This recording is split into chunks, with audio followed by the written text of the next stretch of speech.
Welcome. Well, thank you so much for joining me today. I'm actually broadcasting this from my mom's kitchen in Germany. So, wherever you are on the planet, I welcome you. If you're in Israel, where it's my home, welcome. If you're in the United States, where I used to live, welcome as well. And if you're joining me somewhere from Europe, awesome. And if you're watching the replay, that's great too. My name is Barbara Schwark. I am an executive coach and a trainer, and I'm the CEO of Clear Intentions International. And I work with executives and professionals who are really looking to become unstoppable. I have created a special technique that helps my clients to look deep below the surface and really find out what they need to do to rewire themselves so that they can let go of old beliefs that are holding them back. And one of the things I really love to talk about is goal setting. And that's what we're doing today. I'm going to tell you a few secrets and things that I have been working with that really work well. And I hope that you will also enjoy it.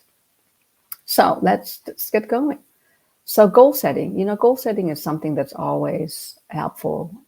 Happens to be January, and if you're working with the Gregorian calendar, it's great because oftentimes we're looking towards the year and we are saying, what do I want to get accomplished in 2023? But it's really always a good time to work on goals. And it could be the big goals, it could be strategic goals that you're working on with your company. But it could also be little goals, could be your daily goals. So goals are important because what we figured out is that when we set goals, we're actually more effective. It's more likely that we will accomplish our trajectory, that we are getting where we want to go if we set our goals. Now, one of the things that nobody ever tells you, or very few people tell you, and this is the first secret, is that there are actually two parts to the goal. Often we only think of the goal as, what am I going to accomplish? What is the tangible thing that I can hold in my hand? And I don't think so much about the qualitative stuff, about my feelings. And I consider this to be a big secret because, as you know, you set goals and you've done this, and then you run out of steam and you feel like you don't want to do them anymore, or it sort of just fades away. And you want to ask yourself, why is that actually? Why are my goals fading away? And I was so excited at the beginning, and then I'm not following through. So one of the reasons is that you haven't really thought about what you want to experience while you are pursuing this goal. And what I'm suggesting to you is that you reverse it, that you first think about what you want to experience, and then second, you think about, what is the goal? What's the thing that would actually help me to experience this on the inside? And I'm going to give you an example. So when I was 50, which is, just a little bit ago, one of my goals was to run the marathon. And I didn't apply what I'm telling you to myself. I just wanted to run a marathon because I thought it was cool and I thought it would be a great accomplishment. And so I did, but it was hard, and I'm still very happy that I did it, but I wish I would have thought about my qualitative part. And I call this qualitative part intentions. And so I wish I would have thought about what is my intention, because when you run a marathon, it's not just about the actual final run. It's, months and months of training. It's getting yourself ready. It's maybe changing your sleep, your diet, all the things that go into running a marathon. And I'm 5'1", so you can imagine that I'm not the fastest and that I'm not necessarily built to run a marathon. So if I would do this all over, I would think about, what is it that I want to experience? And what I would want to experience today is, I would want to be feeling vital, feeling strong. I would want to feel energized.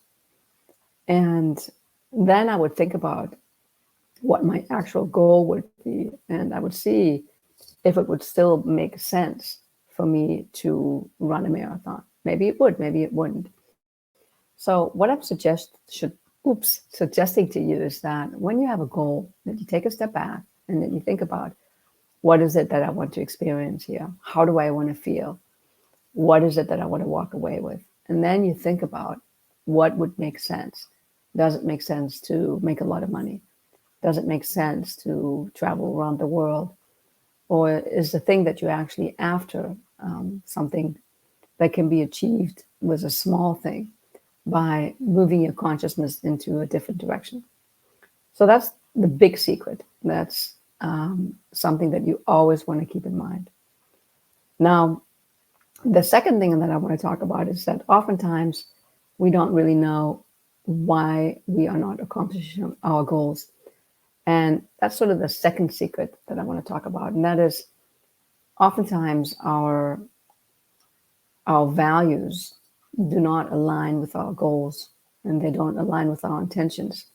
And it's obvious, but you haven't really thought about your values. You don't usually sit back and think about, what are the 3, 4, 5 things in my life that are really important, that my professional career or the things that I do in my personal life really rests upon. These are the things that are unshakable.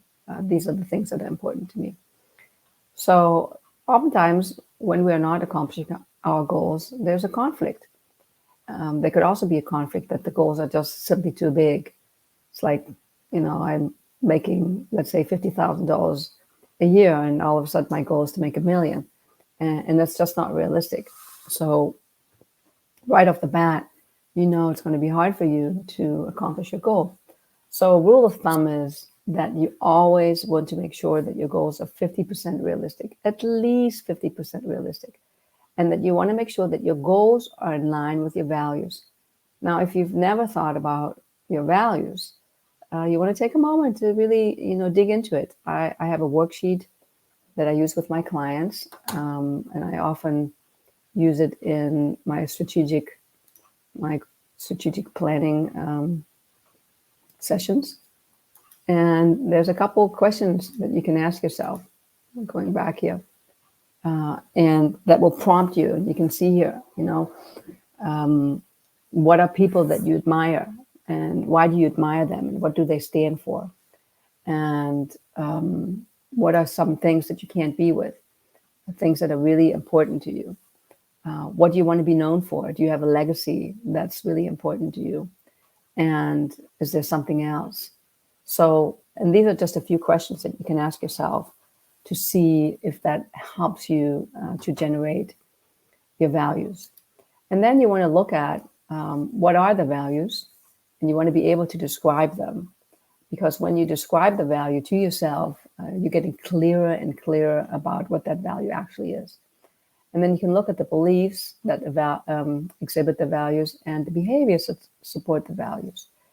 So it's a really good exercise to do it anyway. So whether you're working on leadership, whether you're working on executive presence, whether you're in sales, whether you're in marketing, whether you're a mom or dad, somebody that's really working on moving yourself, to the next level, it's important that you know who you are and what's important to you. And I always say, if we're really living our values 100%, we are fulfilled. You would actually experience bliss if that was possible.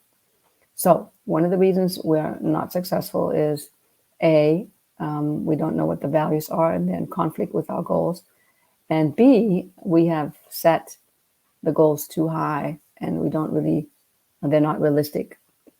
But there's a third reason, and this is maybe a secret, and I would consider it to be the third secret. Sometimes we just have no clue. We don't know why we're procrastinating. We don't know why we're not doing it. We really want it, but we're not really following it. And this can be found in the unconscious part of our brain. And most of you have probably heard about the fight, flight, or freeze, but there's a little bit more to that.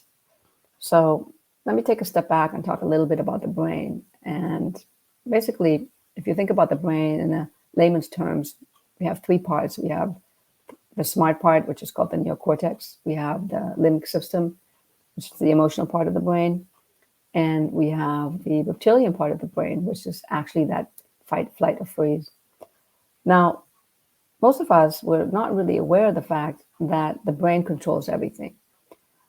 Maybe we know, but we're just not present to it. So whether it's your breathing, your muscle movement, why you're here, why you're watching this, why you fell in love or wearing a particular shirt, all that is basically steered or engineered by our brain. Now, only the neocortex, which is the smart part of your brain, the part that is responsible for reasoning and language and analytics, is available to us because it's conscious. The other two parts of the brain, the limbic system, which produces emotions and also regulates your temperature, and the fight, flight, or freeze, which is all about survival, are not available to us. They are subconscious and unconscious. Now, the emotions are subconscious, and the fight, flight, or freeze, the survival, is unconscious. The difference between the two of them is that the unconscious you can actually get to. Sorry, the subconscious you can actually get to. It's like a beach ball. You push it down underwater, but as soon as you release the pressure, it comes right back up. It's, you can actually get to your feelings. Most of us, we don't like to because our feelings are often unpleasant, but you can get to them. And if we're brave enough and not drinking them away or smoking them away or sexing them away or sexing them away, and we're actually present to them, then we can be in touch with them. Now, that 90% is a big part of why we do things and why we don't do things. And part of that unconscious and subconscious holds our beliefs. And sometimes we're actually aware of them, but we can't really get to them. And this is where we find things like, I'm not good enough. No matter what I do, I will never succeed. I'm not smart enough, or all those kind of limiting beliefs that impact our ability to take action on our goals. So imagine if I want to run a marathon, and in the back of my mind, I have this thing going, I'm not good enough. I can't make it. I'm too slow. I'm too short, whatnot.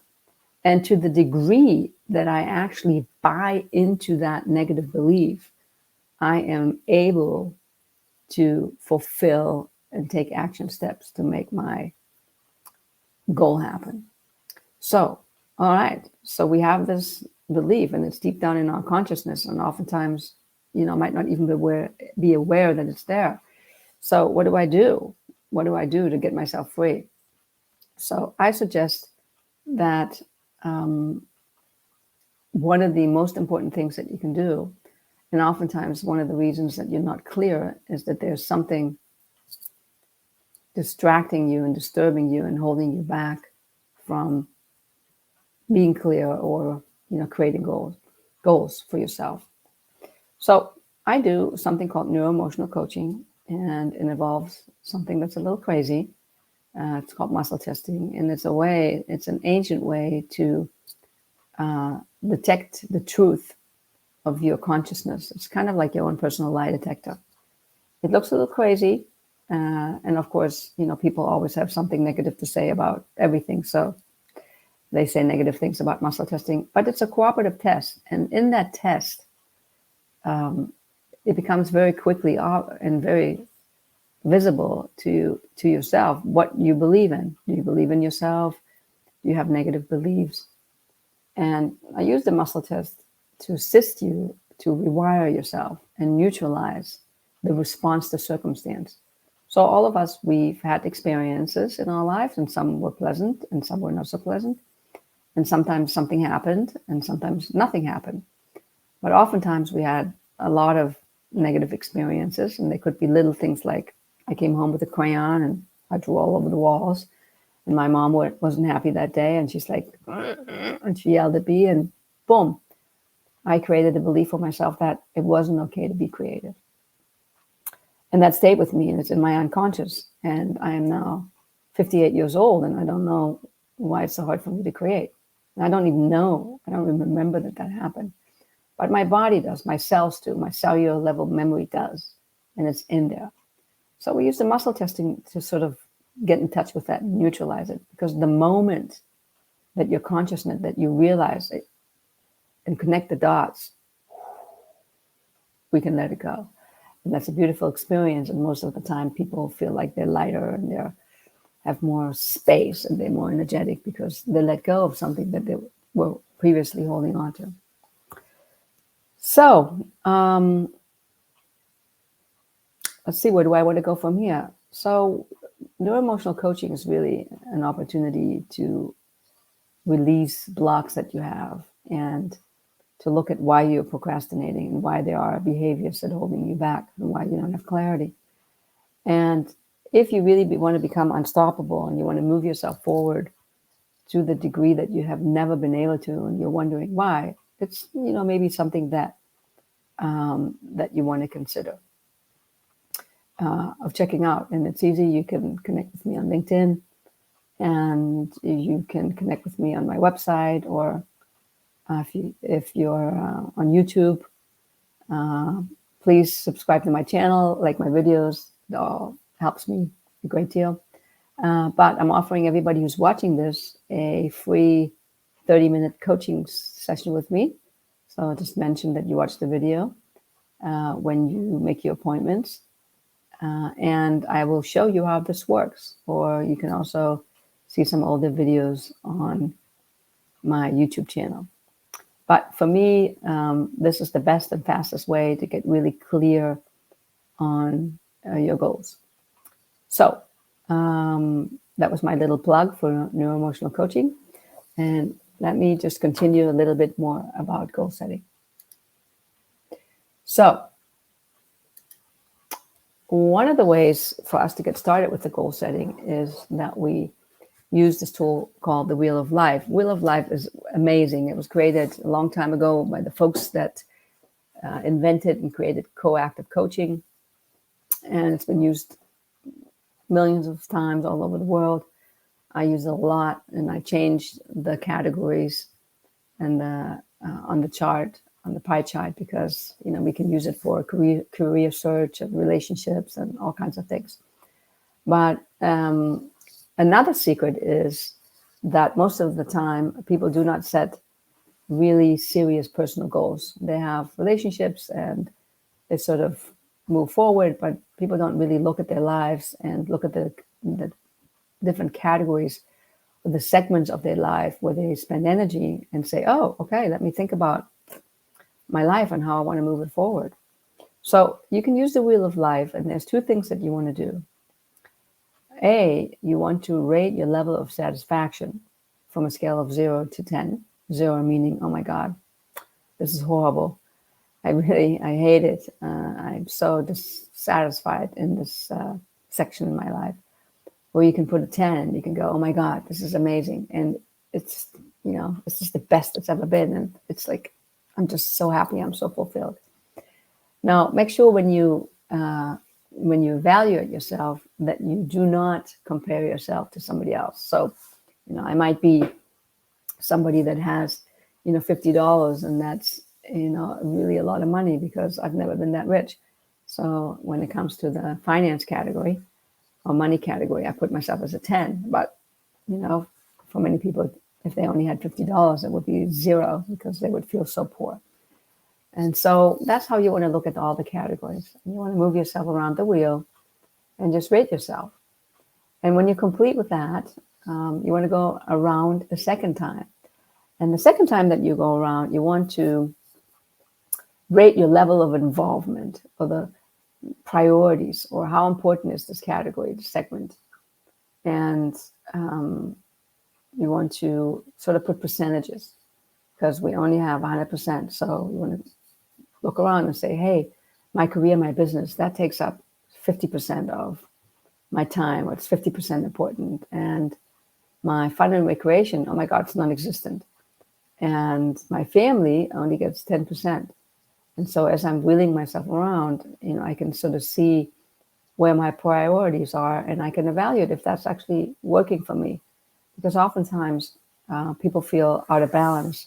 They don't really feel good with themselves. And when you do this, you can quickly assess where you're out of balance and what part you might want to bring into balance. Once I've done that, I go to my sheet where I set my goals. So you may not want to set goals in every category, but what you could do is you can pick one category, and what you want to do is you want to first think about your intention. Now, how do I want to feel? Let's see, in the health and wellness category. And I told you, I want to feel strong. I want to feel healthy. I want to be vital. I want to feel energized. Those are the things I want to feel. And then I can think about, what are my goals? Well, maybe there's a physical goal. One of my goals actually is to go to bed and sleep early and get 7.5 hours of sleep. And one of my goals is to get back to running and be physically active. But there are some goals that I haven't set yet because I don't really know yet exactly what that would look like. Another goal is I have some stomach issues, and my goal is to be pain-free, to feel really good in my body, and just to be really relaxed. So I started to put some action steps, and my action steps is to go to yoga 2 to 3 times a week, to walk 2 to 3 times a week, and I was looking for an alternative health practitioner. So I'm currently working with somebody who's helping me with that. And so that's how I'm working my category. It's really, really important for me that I keep strongly to my intentions, and that I remind myself, this is what I want, this is what I want. And then to be open to see, what would actually make sense, is that how the goals would show up.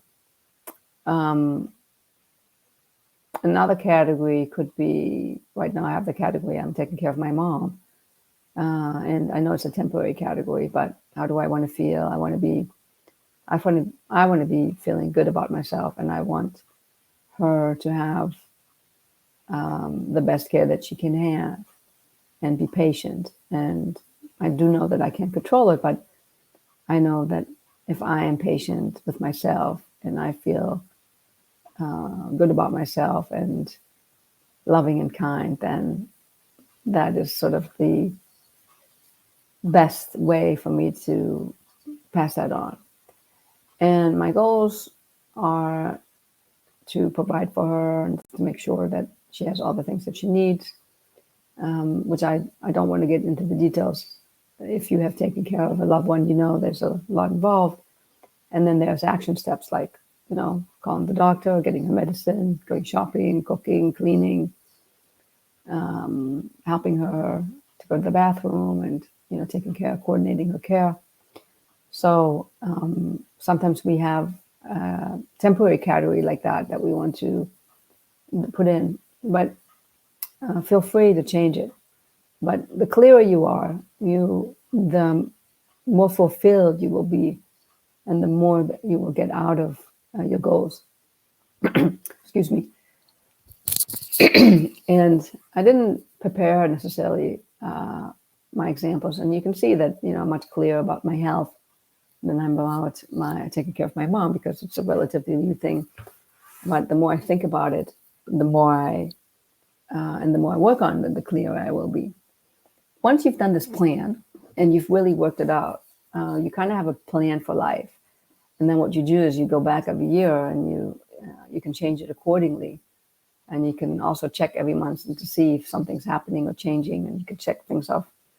There were years where I put down things like, I want to get rid of my candida, and I have no idea how to do it. And I check back at the end of the year, and sure enough, oh my God, I accomplished it. I forgot that I had put it down there. So this is a sheet that you can use. Really, I find it to be very helpful. I use it a lot with my clients, and I think they find it also very helpful. Okay, so early on, I talked a little bit about ways that we can block ourselves, and I talked about the unconscious and the subconscious, and goals being too large and not being realistic. But another way that we can work with the goals is to talk about the gremlin. And the gremlin is a concept that comes from a book called Taming Your Gremlin by Richard Carson. And I've changed it a little bit because I felt that there was an opportunity to expand it. So the gremlin is that little nagging voice, a little guy that's a gal that sits on your shoulder and goes, you can't do it, you're not good enough, nobody wants you, and all that good stuff. So it's that critical voice that we all have, which I think, as soon as we come onto the planet, it's like there's criticism, there's judgment. And what I suggest is that you get to know this voice and not to fight with it. Really don't fight with it, because the gremlin thinks that it's protecting you. And the more that you fight with your gremlin, the harder it is. So don't fight with the gremlin, just get to know the gremlin, observe it. And there's a couple exercises that you can do. First of all, really observe it and get to know it. Are there situations when it comes out? I was talking to one of the nurses today, and oh my God, she got all defensive because I told her I'd already been there and nobody gave me what I was looking for. And then at the end, she realized, oh, yeah, that woman had been here twice. And maybe there was bad communication, and then she apologized. But she's like, ooh, she was kind of yelling at me.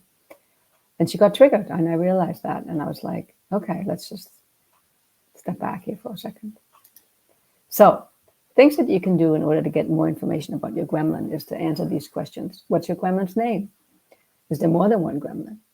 Maybe there's one or two or three. Is there a favorite saying?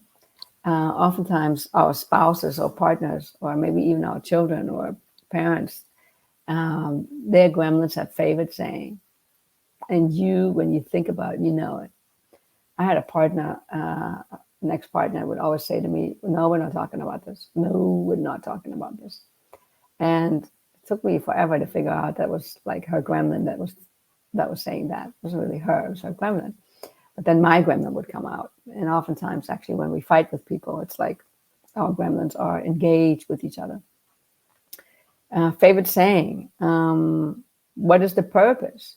Why was the gremlin here? It's like, yes, it's, generally it's protection. The gremlin wants to protect us.